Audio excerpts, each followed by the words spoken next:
ఆదికాండము 39వ అధ్యాయము 23వ వచనం. యెహోవా అతనికి తోడైండును గనుక ఆ చెరసాల అధిపతి అతని చేతికి అప్పగింపబడిన దేని గురించి విచారణ చేయక ఉండెను. అతడు చేయనిది యావత్తు యెహోవా సఫలమగునట్లు చేసెను. దేవుడు తన పరిశుద్ధ వాక్యమునకు తన ఆశీస్సులు జోడ్చేయను గాక. తల వంచి మరి చిన్న ప్రార్థన చేసుకుందాం. జీవము కలిగిన దేవ, సర్వోన్నతుడా, మీ నామమునకు స్తోత్రం తండ్రి. నిజముగా నా తండ్రి, ఈ రాత్రికాల సమయంలో ఇటు రీతిగా కూడా నా తండ్రి మమ్మల్ని ప్రభురాత్రి భోజనంలో పాల్గొంపులు పొందడానికి సమకూర్చిన విధానానికి స్తోత్రం ప్రభువా. వర్షం ఆటంకం కలిగించడానికి ప్రయత్నం చేసినప్పుడు నువ్వు దాన్ని అడ్డు తొలగించావు ప్రభువా, మీకు స్తోత్రము. వాతావరణం అంతటినీ కూడా మీ స్వాధీనంలోకి తీసుకొని వచ్చి ప్రభువా, ఈరోజు ప్రభురాత్రి భోజనంలో పాల్గొంపులు పొందడానికి నా తండ్రి మీ మరణము పునరుద్ధానములను జ్ఞాపకం చేసుకోవడానికి ప్రభువా మాకు సహాయం చేసినందుకే స్తోత్రం ప్రభువా. ఇదిగో నాయన, చదువుబడిన వాక్య భాగం నుంచి మీరే మాతో మాట్లాడండి ప్రభువా. ఈ వాక్యం రాసింది నీవే గనుక మీరే రంగం మీదకి రండి ప్రభువా. ఇప్పటి ద్వారా పాటల ద్వారా నా తండ్రి ఎవరైనా మీ నామాన్ని గణపరిచి ఉండగా మీరు మధ్యలో ఉన్నారని నమ్ముచున్నాం తండ్రి. కనుక ఈ సమయంలో మీరే రంగం మీదకి వచ్చి మా అందరితో మాట్లాడండి, మమ్మల్ని ఆశీర్వదింపమని మా ప్రభువును రక్షకుడునైనా యేసుక్రీస్తు నామములో ప్రార్థించండి వేడుకుంటున్నాం పరమ తండ్రి. ఆమేన్, ఆమేన్. దయచేసి కూర్చోవచ్చు. Praise the lord. హల్లెలూయా.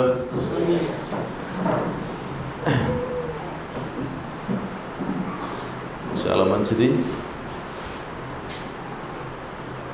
దేవుడు ఒకసారి వాతావరణం చల్లబరిచాడు. సో కొద్ది నిమిషాలు మనం వాక్యం ధ్యానం చేసి తర్వాత ప్రభురాత్రి భోజనాలకు వెళ్దాం. సో చదువుబడిన వాక్య భాగం నుంచి ఈరోజు అంశం ఏంటంటే యోసేపుతో ఆశీర్వాదం. హల్లెలూయా. యోసేపుతో ఆశీర్వాదం. సో ప్రియ సోదరి సోదరులారా, మనం ఆశీర్వించబడాలంటే మనము మన యోసేపుతో ఉండాలి. హల్లెలూయా. మన యోసేపు ఎవరంటే ప్రభు అయిన యేసుక్రీస్తు. ఆమేన్. ఎందుకనంటే దేవునికి వాక్యం రాయబడింది, యోసేపు ఆశీర్వాదానికి కుమారుడై ఉన్నాడు. ఆమేన్. యోసేపు ఎక్కడుంటే అక్కడ ఆశీర్వాదం, యోసేపు ఎక్కడుంటే అక్కడ సఫలం, సక్సెస్, విజయం. కాబట్టి యేసుక్రీస్తు ఎవరు అంటే ఆయన మనకి యోసేపు అయి ఉన్నాడు. ఆమేన్. యోసేపు జీవితంలో మనం ఎవరిని చూస్తూ ఉన్నామంటే యేసుక్రీస్తుని చూస్తూ ఉన్నాం. సో యేసుక్రీస్తుకి పరిపూర్ణంగా యేసేపు జీవితంలో మనకి పూర్తిగా కనబడుతూ ఉన్నాడు. ఆమేన్. కాబట్టి మనము ఆ యోసేపుతో ఉన్నట్లయితే మనం కూడా దేవుడు దీవిస్తాడు, మనల్ని కూడా దేవుడు ఆశీర్వదిస్తాడు. కాబట్టి ప్రియ సోదరి సోదరులారా, ఇక్కడ మనం చదువుకున్నాం ఆదికాండం 39:23 వచనంలో ఆయన ఏమంటున్నాడంటే, యెహోవా అతనికి తోడైండును గనుక ఆమేన్ చెరసాల అధిపతి అతని చేతికి అప్పగింపబడిన దేని గురించి విచారణ చేయక ఉండెను. అతడు చేయనిది యావత్తు యెహోవా సఫలమగునట్లు చేసింది. హల్లెలూయా. అంటే యోసేపు ఎక్కడున్నాడు? ఇప్పుడు చెరసాలలో ఉన్నాడంట.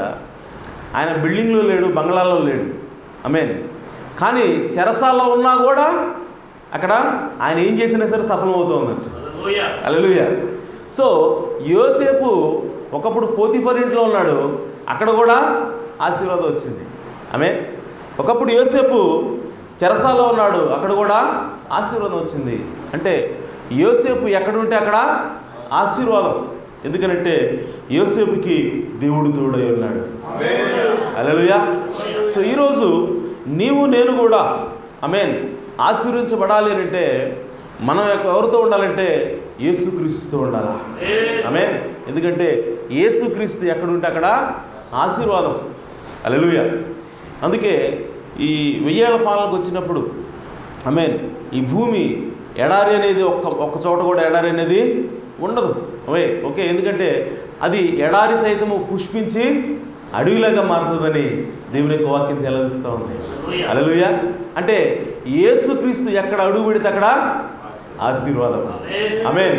ఆయన ఎడారిలో అడుగు పెట్టాడా, అది అడవిగా మారుతుంది. ఆయన ఎక్కడ అడుగు పెడితే అక్కడ ఆశీర్వాదం వస్తుంది. అలాగే మనం కూడా ఆశీర్వాదాలను అనుభవించాలంటే మనం ఎక్కడ ఉండాలంటే యేసుక్రీస్తులో ఉండాలి. హల్లెలూయా.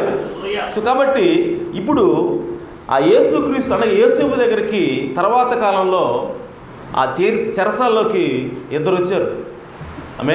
ఒకళ్ళు పానదాయకుడు, ఇంకొకడు భక్ష్యకారుడు. సో వీళ్ళిద్దరు వచ్చినప్పుడు వాళ్ళు ఎక్కడికి వచ్చారంటే యోసేపు ఎక్కడున్నాడో అక్కడికి వచ్చారు వాళ్ళు. హల్లెలూయా. సో యోసేపు ఎక్కడున్నాడు? చెరసాల్లో ఉన్నాడు. సో ఈ పానదాయకుడు భక్ష్యకారుడు కంటే ముందే యోసేపు అక్కడికి వెళ్ళాడు. హల్లెలూయా. సో యోసేపుకి ఈ పానదాయకుడి కంటే కూడా భక్ష్యకారుడి కంటే కూడా ముందుగానే చెరసాలంటే ఎలా ఉంటుందో, చెరసాల ఎంత కఠినంగా ఉంటుందో ఆ అనుభవం అంతా కూడా యోసేపు కలిగి ఉన్నాడు. హల్లెలూయా. సో వెళ్ళినప్పుడు అక్కడ ఎవరు రక్షించబడ్డారు అనంటే పానదాయకుడు రక్షించబడ్డాడు. హల్లెలూయా. అయితే అక్కడ వాళ్ళెద్దరికి ఒక కళ వస్తుంది. సో ఆ కళ కన్నప్పుడు అక్కడ ఏం కనపడతా ఉంది అని అంటే ప్రియ సోదరి సోదరులారా ఒకసారి చదువుదాం. ఓకే. సో 3 ఆదికాండం 40వ అధ్యాయము 5వ వచనం. వారిద్దరూ అనగా చెరసాలలో బంధింపబడిన ఐగుప్తు రాజు యొక్క పానదాయకుడును భక్ష్యకారుడును ఒక్కటే రాత్రి యందు కలలు కండ్రి, ఒక్కొక్కడు వేరు భావముల కల కనిను. తెల్లవారినప్పుడు యోసేపు వారి యొద్దకు వచ్చి వారిని చూడగా వారు చింతాక్రాంతులై ఉండిరి. అతడు, ఎందుచేత నేడు మీ ముఖములు చిన్నబోయిని ఉన్నవని తన యజమానుని ఇంట తనతో కావలి ఉందిన ఫరో ఉద్యోగస్తులను అడిగెను.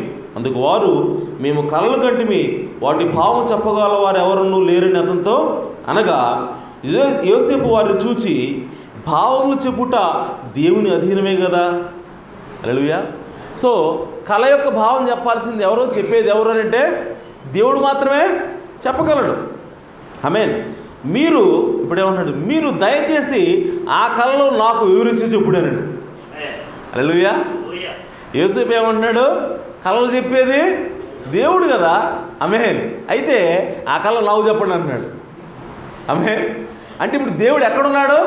కళలు చెప్పడానికి యోసేపులో ఉన్నాడు. హల్లెలూయా. సో కాబట్టి ఆ విధంగా ఆయన అన్నప్పుడు ఇప్పుడు కళలు ఎవరికి వివరిస్తున్నారు? వాళ్ళు యోసేపుకి వివరిస్తూ ఉన్నారు. అప్పుడు పానదాయకుల అధిపతి యోసేపును చూచి, నా కలలో ఒక ద్రాక్షావల్లి నా ఎదుట ఉండెను, ఆ ద్రాక్షావల్లికి 3 తీగలుండెను. ఇప్పుడు చూడండి, అది చిగురుచ్చినట్టు ఉండెను, దాని పువ్వులు వికసించెను, దాని గెలలు పండి ద్రాక్ష ఫలములాయను. ఈ ఉట్టి ద్రాక్ష ఫలాలు కాదంట, పండిపోయినాయి అంటాం. హల్లెలూయా. అంటే పక్వానికి వచ్చినాయి ఈ ద్రాక్ష ఫలాలు, పక్వానికి వచ్చినాయి, అవి పరిపూర్ణతలోకి వచ్చినాయి. హల్లెలూయా. సో ఎప్పుడు వచ్చినాయి అంట? ఈ 3 ఎన్ని ఉన్నాయంట? దానికి ద్రాక్షవల్లికి 3 తీగలు ఉన్నాయి. హల్లెలూయా. ద్రాక్షవల్లి కాండం ఒకటి ఉంది, ఆ కాండానికి 3 తీగలు ఉన్నాయి. అయితే ఇప్పుడు చూడండి, దాని పళ్ళు ద్రాక్ష ఫలములాయను, మరియు ఫరో గిన్నె నా చేతిలో ఉండెను, ఆ ద్రాక్ష ఫలములు నేను పట్టుకొని ఫరో గిన్నెలో వాటిని పిండి ఆ గిన్నె ఫరో చేతికిచ్చి తినని తన కలను అతనితో వివరించి చెప్పాను. అప్పుడు యోసేపు, దాని భావం ఇదే, ఆ 3 తీగలు 3 దినములు.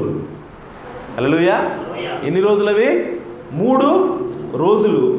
ఇంకా 3 దినములలోగా ఫరో నీ తలను పైకెత్తి నీ ఉద్యోగం నీకు మరలా ఇప్పించును. ఆ తర్వాత నీవు అతనికి పానదాయకుడు ఉన్ననాటి మర్యాద చొప్పున ఫరో గిన్నెను అతని చేతికి అప్పగించదు.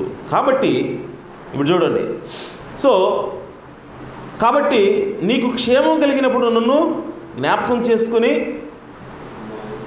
ఇప్పుడు పానదాయకుడికి ఏం చెప్తున్నాడు యోసేపు అని అంటే కలభావం ఎవరైతే చెప్పాడు, 3 రోజుల్లోగా నీ యొక్క ఉద్యోగం నీకు మరలా తిరిగి వస్తుంది. నువ్వు పూర్వస్థితిలోకి నువ్వు మరలా తిరిగి వెళతావు. హల్లెలూయా. అంటే పానదాయకుడికి యోసేపు ఏం చెప్తా ఉన్నాడంటే, నీవు తిరిగి 3 రోజుల్లోగా నీ స్థానానికి నువ్వు వెళతావు. అనగా నువ్వు ఏ స్థితిలో నుంచి అయితే వచ్చావో, ఏ స్థానం నుంచి అయితే వచ్చావో, ఏ అధికారం నుంచి అయితే వచ్చావో, మరలా నువ్వు అదే అధికారానికి, అదే స్థానానికి తిరిగి చేర్చబడతావు. హల్లెలూయా. అంటే ఆ పానదాయకుడికి యోసేపు ఏం చెప్తా ఉన్నాడంటే, నీవు విమోచించబడబోతా ఉన్నావు. హల్లెలూయా. విమోచన అనగా తిరిగి తన స్థానంలో పెట్టబడుట. హల్లెలూయా. ప్రియ సహోదరి సహోదరులారా, మనకందరికీ తెలుసు యోసేపు యేసుక్రీస్తుకు సాదృశ్యంగా ఉన్నాడు. ఆమేన్. ఆ పానదాయకుడు రక్షించబడినటువంటి కుడివైపున దొంగకు సాదృశ్యంగా ఉన్నాడు. హల్లెలూయా. యేసుక్రీస్తు జీవితంలో కూడా ఇది జరిగింది. ఆయన సిలువ మీద ఉన్నప్పుడు కుడివైపున ఒక దొంగ ఉన్నాడు, ఎడమవైపున ఒక దొంగ ఉన్నాడు. కుడివైపు ఉన్నటువంటి దొంగ రక్షించబడ్డాడు. హల్లెలూయా. సో కుడివైపున దొంగ ఏమంటాడంటే, నువ్వు నిజంగా ఏ పాపము చేయలేదు, నువ్వు దేవుని కుమారుడివి, కాబట్టి నీవు నీ రాజ్యంలోకి వెళ్ళినప్పుడు నన్ను జ్ఞాపకం చేసుకో అని చెప్పి ఆ దొంగ అన్నాడు. అప్పుడు యేసు ప్రభువు ఏమన్నాడంటే, నేడు నీవు నాతో కూడా పరదైసులో ఉండు. హల్లెలూయా. అంటే ఆ కుడివైపు ఉన్నటువంటి దొంగ ఎవరనంటే అతడు దేవుని కుమారుడే అన్నాడు. ఆమేన్. సో అలాగే ఈ పానదాయకుడు దేనికి సాదృశ్యంగా ఉన్నాడంటే విశ్వాసికి సాదృశ్యంగా ఉన్నాడు. ఈ పానదాయకుడు ఎవరికి సాదృశ్యంగా ఉన్నాడంటే దేవుని కుమారుడికి సాదృశ్యంగా ఉన్నాడు. హల్లెలూయా. సో కాబట్టి యోసేపు ఏం చెప్తా ఉన్నాడంటే, రాబోయే 3 దినాలలో నేను నిన్ను విడిపించబోతా ఉన్నాను, నేను నిన్ను విమోచించబోతా ఉన్నాను. హల్లెలూయా. ప్రియ సోదరి సోదరులారా, ఇక్కడ చూడండి తర్వాత ఏం జరిగిందంటే 3వ దినమందు 20వ వచనం. ఓకే, ఏం జరిగింది? 3వ దినమందు జరిగిందేమనగా, హల్లెలూయా, ఒక రోజు గడిచింది, 2 రోజులు గడిచినాయి, 3వ రోజు వచ్చిందంట. హల్లెలూయా.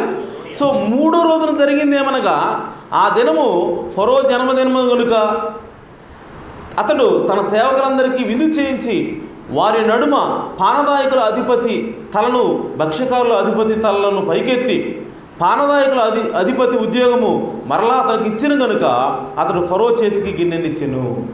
హల్లెలూయా. అంటే 3వ దినాన ఈ పానదాయకుడు, ఈ విశ్వాసి, ఈ దేవుని కుమారుడు విమోచించబడబోతా ఉన్నాడు. హల్లెలూయా. ప్రియ సోదరి సోదరులారా, యేసుక్రీస్తు కూడా మనల్ని 3వ దినాన విమోచించబోతా ఉన్నాడు. ఆమేన్. సో మొదటి దినము లోతర దినం అయితే, ఆమేన్, 2వ దినము జాన్ వెస్లీ దినం అయితే, 3వ దినము అది ఈ దినమే ఉన్నది. హల్లెలూయా. సో కాబట్టి ఈ దినమే ఏదో ఒక రోజున దేవుడు మనల్ని విమోచించబోతా ఉన్నాడు. ఆమేన్. విమోచన అనగా తిరిగి మన స్థానాల్లో మనల్ని దేవుడు తీసుకుని పెట్టబోతా ఉన్నాడు. హల్లెలూయా. సో మనం ఈ భూమి మీదకి రాక మునుపు దేవునిలో ఏ విధంగా అయితే ఉన్నామో, దేవుని కుమారులుగా ఎలాగైతే ఉన్నామో, తిరిగి మరలా ఆ విధంగానే దేవుడు మనల్ని పెట్టబోతా ఉన్నాడు. హల్లెలూయా. ఇంకో రకంగా చెప్పాలంటే ప్రియ సోదరి సోదరులారా, యేసుక్రీస్తు 2000 సంవత్సరాల క్రితము ఈ భూమి మీదకి వచ్చాడు. ఆయన రక్తం కార్చాడు తన బిడ్డల్ని రక్షించడం కోసము. అయితే ప్రియ సోదరి సోదరులారా, ఇప్పటికి ఎన్ని రోజులు గడిచినాయి తెలుసా? యేసుక్రీస్తు వచ్చి 2 రోజులు గడిచినాయి. ఆమేన్. 1000 సంవత్సరాలు ఒక దినం. ఆమేన్. సో మొదటి 1000 సంవత్సరాలు ఒక దినం అయితే, రెండో 1000 సంవత్సరాలు 2 దినాలు అయితే, ఇప్పుడు మనం ఎక్కడ ఉన్నామంటే 3వ దినంలో ఉన్నాము. హల్లెలూయా. సో కాబట్టి ఇప్పుడు ఏదో ఒకటి ఖచ్చితంగా జరగవలసి ఉన్నది. ఆమేన్. సో ఇప్పుడు ఏం జరుగుతూ ఉందంటే మన శరీరాలు మార్పు చెందబోతా ఉన్నాయి. ఓకే, మనము మరలా దేవునితో కలుసుకొని పోతా ఉన్నాము. దేవునితో పూర్వం ఏ స్థితిలో అయితే ఉన్నామో తిరిగి మరలా అదే స్థితిలోకి మనము వెళ్ళబోతా ఉన్నాము. దేవుడు ఏ శరీరంతో ఉన్నాడో, దేవుడు ఏ స్థితిలో అయితే ఉన్నాడో, తిరిగి ఆయన కుమారుడు మనం కూడా అదే స్థితిలోకి వెళ్ళబోతా ఉన్నాము. హల్లెలూయా. సో కాబట్టి అది ఎప్పుడు జరుగుతుందంటే 3వ దినం జరుగుతుంది. ఆమేన్. సో కాబట్టి ఆ విధంగా ఫరో పానదాయకుడి యొక్క ఉద్యోగము ఇవ్వబడిన తర్వాత, తిరిగి ఇవ్వబడిన తర్వాత, అతడు ఆశీర్వదించబడిన తర్వాత, హల్లెలూయా, అతడు ఫలించిన తర్వాత, ప్రియ సోదరి సోదరా, ఇక్కడ యోసేపు ఏమంటున్నాడు తెలుసా? ఆమేన్. ఒకసారి నీవు కాబట్టి 14వ వచనం, కాబట్టి నీకు క్షేమము కలిగినప్పుడు, ఆమేన్, అంటే నీవు వృద్ధి చెందినప్పుడు, నీకు మేలు కలిగినప్పుడు ఆమేన్ నన్ను జ్ఞాపకం చేసుకుని, హల్లెలూయా. యోసేపు ఏమన్నాడు? నన్ను జ్ఞాపకం చేసుకో. ఆమేన్. నీకు మేలు కలిగే రోజు ఒకరోజు ఉన్నది. నీకు ఖచ్చితంగా మేలు కలుగుతుంది. నువ్వు అభివృద్ధి చెందుతావు, నువ్వు ఆశీర్వించబడతావు. నువ్వు ఆశీర్వించబడిన తర్వాత ఏం చేయాలంటే నువ్వు నన్ను జ్ఞాపకం చేసుకోవాలి. హల్లెలూయా. సో ఈరోజు దేవుడు నిశ్చయముగా మనల్ని ఆశీర్వదిస్తాడు. హల్లెలూయా. సో మనం ఆశీర్వదించబడినప్పుడు, మనం అభివృద్ధి పొందినప్పుడు మనము దేవుణ్ణి మర్చిపోకూడదండి. హల్లెలూయా. మన యోసేపుని మనము మర్చిపోకూడదు. హల్లెలూయా. సో మర్చిపోకుండా ఆయన మనము జ్ఞాపకం చేసుకోవాలి. సో జ్ఞాపకం చేసుకున్న తర్వాత ఏం చేయాలంట? ఆమేన్.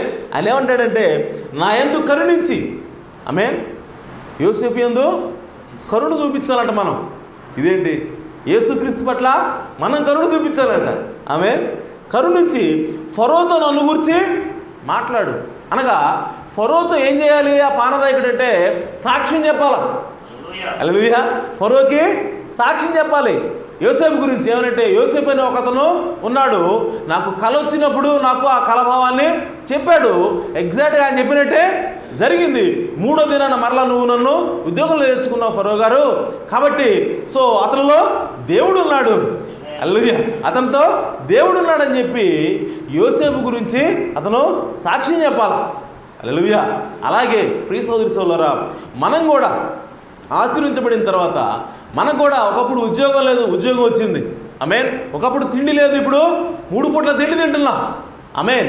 సో ఒకప్పుడు నడిచిపోయేవాళ్ళు, ఇప్పుడు దేవుడు కారు ఇచ్చాడు.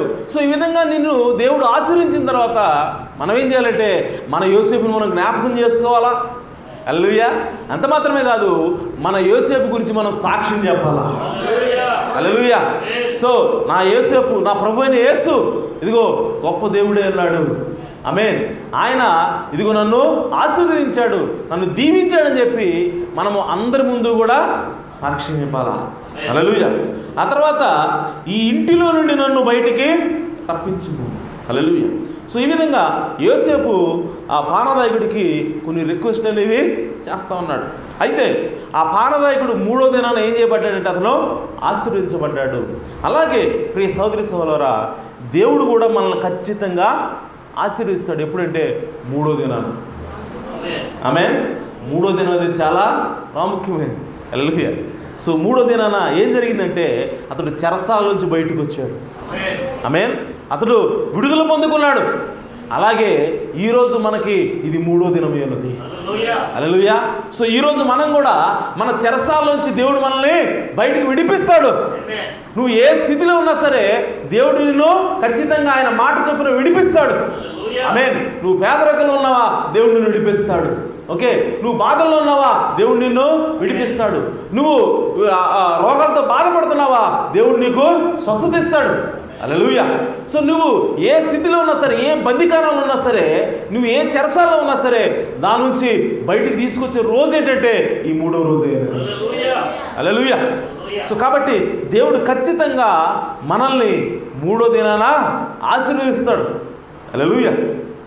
అలాగే ప్రియ సోదరి సోదరులారా, మనకు తెలుసు దేవుడు మనల్ని దీవించాలని, ఆశీర్వదించాలని దేవుడు కోరుకుంటూ ఉన్నాడు. హల్లెలూయా.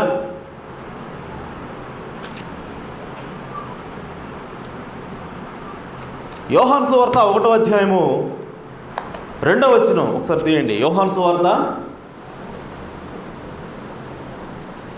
1వ అధ్యాయము 2వ వచనం.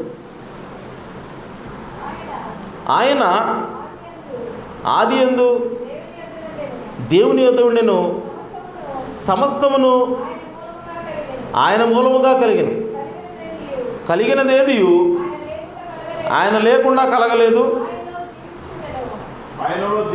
ఆయనలో జీవముండెను, ఆ జీవము ఒక్క నిమిషం. యోహాను సువార్త చదువుతున్నారు కదా, సారీ, పత్రిక. ఓకే, 3వ పత్రిక, యోహాను రాసిన 3వ పత్రిక 1వ అధ్యాయము 2వ వచనం.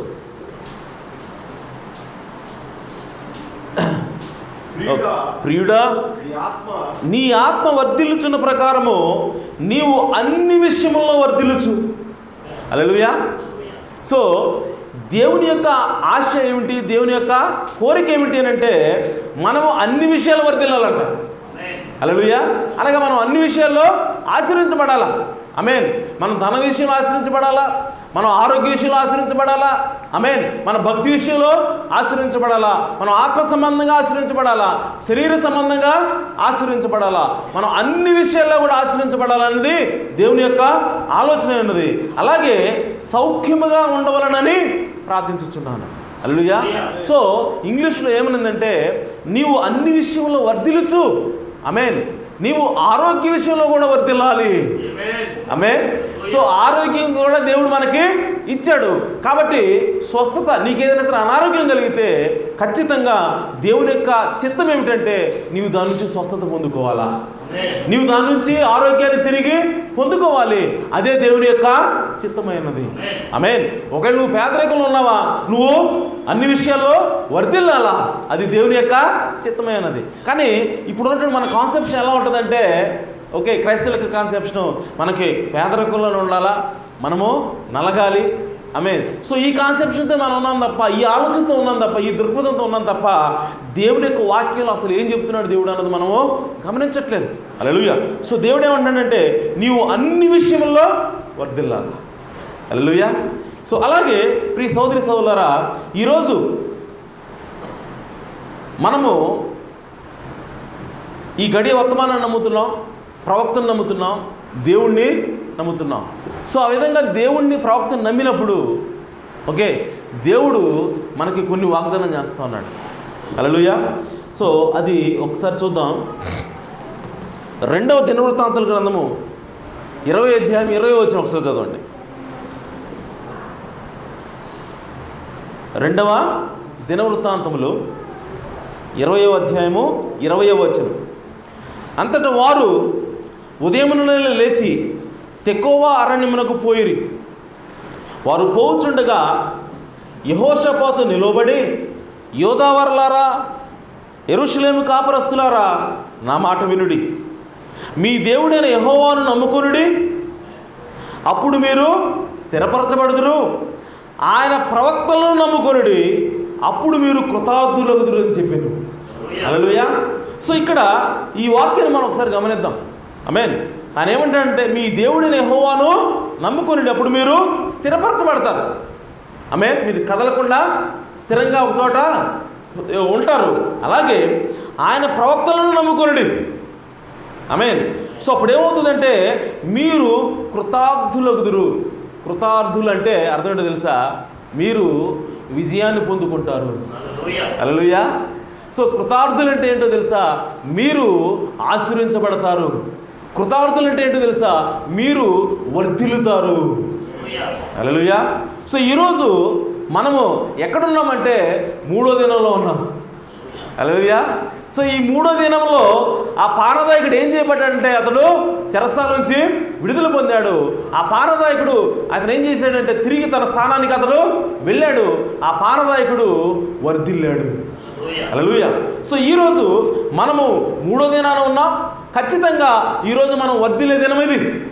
హల్లెలూయా. సో ఈరోజు మనం ఆశీర్వించబడే దినం ఇది. సో ఈరోజు మనం ఆశీర్వించబడాలి అంటే మనం ఏం చేయాలంట? మనం దేవుడిని నమ్మాలి, ఆ తర్వాత మనం ప్రవక్తను కూడా నమ్మాలి. హల్లెలూయా. సో ప్రవక్త నమ్మితే ఏమవుతుందంట? నీవు ఆశీర్వించబడతావు. ప్రవక్త నమ్మితే ఏమవుతుందంట? నీకు విజయం వస్తుందని చెప్పి దేవుని యొక్క వాక్యం తెలియజేస్తూ ఉంది. హల్లెలూయా. సో ఈ మాట ప్రకారం మనం చూస్తే మనము విలియం బ్రాన్హమ్ గారిని ప్రవక్తగా, దేవుడు పంపిన ప్రవక్తగా మనం నమ్ముతున్నాం కాబట్టి మనం ఖచ్చితంగా విజయాన్ని పొందుకుంటాం. విలియం బ్రాన్హమ్ గారిని మనం ప్రవక్తగా, దేవుడు పంపిన ప్రవక్త మనం నమ్ముతున్నాం కాబట్టి ఈ లేఖనం ప్రకారము దేవుడు మనల్ని ఖచ్చితంగా ఆశీర్వదించాలి. హల్లెలూయా. సో కాబట్టి ఆ మాటను మనం ఖచ్చితంగా పట్టుకుంటే, ఆ మాటను కనుక మనం నమ్మితే ఖచ్చితంగా దేవుడు మనల్ని ఆశీర్వదిస్తాడు. హల్లెలూయా. సో కాబట్టి ఇది 3వ దినమై ఉన్నది. ఈ 3వ దినాన మనల్ని దేవుడు ఆశీర్వదించడానికి సిద్ధంగా ఉన్నాడు. ఆ పానదాయకుడు ఏ విధంగా ఆశీర్వించబడ్డాడో ఈరోజు మన ప్రభు అయినటువంటి యేసుక్రీస్తు మనల్ని కూడా ఆశీర్వించబోతా ఉన్నాడు. మనల్ని కూడా తిరిగి మన స్థానానికి ఆయన తీసుకుని వెళ్ళబోతా ఉన్నాడు. కాబట్టి ప్రియ సోదరి సోదరులారా, మనము అలా వర్ధిల్లినప్పుడు మనం ఏం చేయాలంటే మన యోసేపుని జ్ఞాపకం చేసుకోవాలి. హల్లెలూయా. కానీ ఈరోజు ఏమవుతుందంటే మనము వర్ధిల్లిన తర్వాత ఆమేన్. సో మనకి అన్ని సౌఖ్యంగా ఉన్న తర్వాత మనం ఏం చేస్తామనంటే తప్పిపోతా ఉన్నాము. మనం ఏం చేస్తున్నామంటే ఆ వర్ధిల్లుటం అనేది మనల్ని దేవుని నుంచి దూరంగా తీసుకెళ్తా ఉన్నాయి. హల్లెలూయా. కానీ ఆ విధంగా ఉండకూడదని దేవుని యొక్క ప్రవక్త తెలియజేస్తూ ఉన్నాడు. ప్రియ సోదరి సోదరులు, చివరికి ఒక మాట చెప్పి నేను ముగిస్తాను. అదేంటంటే మనకి మ్యాజిక్ ఫ్లవర్ అని ప్రవక్త ఒక కథ చెప్పాడు. ఆమేన్. అది మాయాపుష్పం. ఆమేన్. సో ఒక వ్యక్తికి ఆ మాయాపుష్పం దొరుకుతుంది. ఆ మాయాపుష్పం ఏం చెప్తుందంటే అతనికి, ఇదిగో ఆ కొండలో బంగారం ఉంది, కాబట్టి నువ్వు నన్ను ఆ కొండ దగ్గర తీసుకెళ్తే ఆ కొండ ఓపెన్ అవుతుంది, కాబట్టి నువ్వు వెళ్ళి అక్కడ నుంచి ఆ బంగారాన్ని, అక్కడ ఉన్నటువంటి సమస్తాన్ని కూడా నువ్వు తెచ్చుకోవచ్చు, తద్వారా నువ్వు ధనవంతుడు కావచ్చు అని చెప్పి ఆ మాయాపుష్పం చెబితే ఆ మాయాపుష్పం పట్టుకొని అతను వెళ్తాడు. అయితే ఆ మాయాపుష్పం ఏం చెబుతుందంటే, నీకు ఒక విషయం ప్రాముఖ్యంగా గుర్తుపెట్టుకో, అదేంటంటే నువ్వు ఎంత బంగారం తెచ్చుకో, ఆమేన్, నువ్వు ఎంత కావాలంటే అంత తెచ్చుకో, కానీ ప్రాముఖ్యమైనటువంటి విషయం, కండిషన్ ఏంటంటే, షరత్ ఏంటంటే, నీవు నన్ను ఎప్పుడు కూడా నీ అంటే ఉంచుకోవాలా. హల్లెలూయా. సో నీకు బంగారం రావాలా, వెండి రావాలా, వజ్రాలు రావాలా, ఏది రావాలన్నా సరే కండిషన్ ఏంటి, నేను నీతో ఉండాలా. హల్లెలూయా.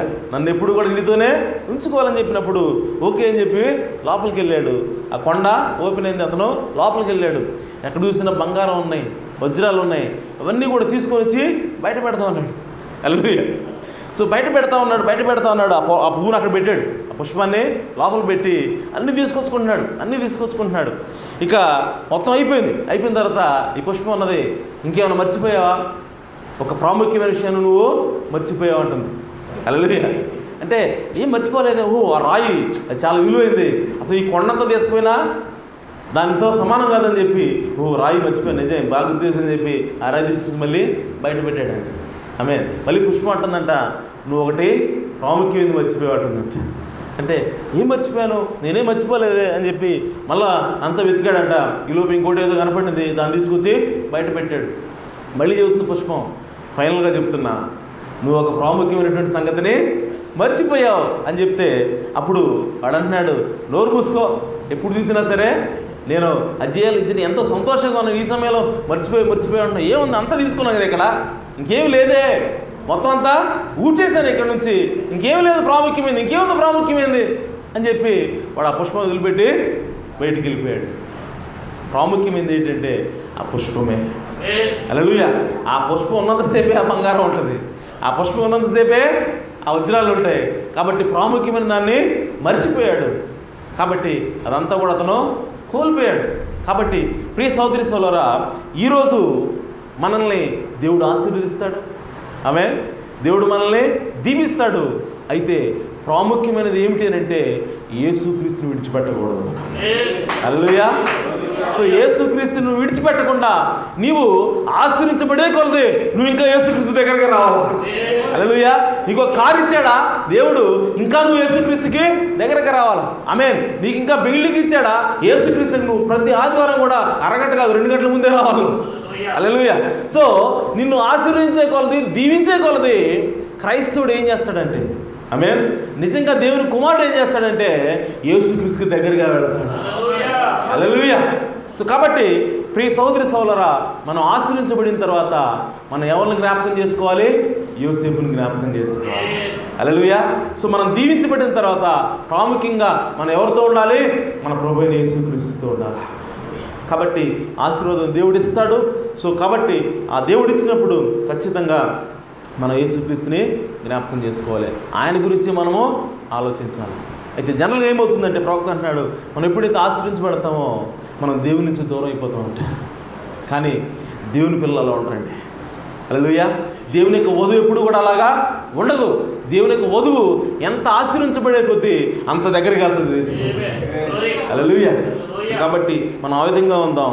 దేవుడు ఈ మాటలను దీవించును గాక, దేవుడు సమృద్ధిగా దీవించును గాక.